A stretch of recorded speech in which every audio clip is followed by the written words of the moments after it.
তাড়াতাড়ি পা চালাই, আজকে তো আমি দেরি করে ফেলেছি। এই মেয়ে একটু দাঁড়াও, আমাকে চেয়ারে তুলে দাও না প্লিজ।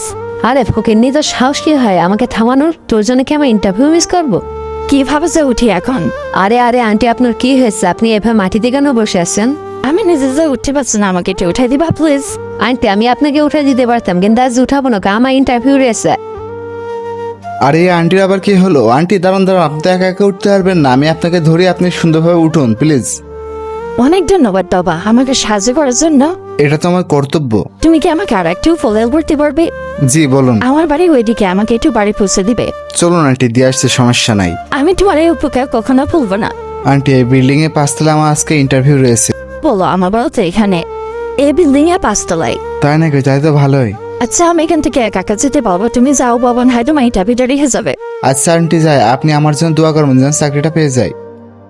যাও বাবা যাও, আসো চাকরিটা তো তুমিই পাবে। সবাইকে চলে এসেছে নাকি আর কেউ বাকি আছে? সরি বস, আমার আসতে একটু দেরি হয়ে গেছে। হ্যাঁ, তুমি ভাবলে কি করে তোমাকে এখানে চাকরি দিবে? আরে তোমরা চুপ পড়ো, এখানে টাকা দিয়ে চাকরি করা হয় না, এখানে যোগ্য দেখে চাকরি দেওয়া হয়। আর এই চাকরিটাই সৎ ছেলেটাই পাবে, তোমার তো অহংকারীরা না। আরে এই মহিলাটা রাস্তায় সাহায্য চাচ্ছিল, তাহলে কি মহিলাটা আমাদের কাছ থেকে পরীক্ষা নিচ্ছিল?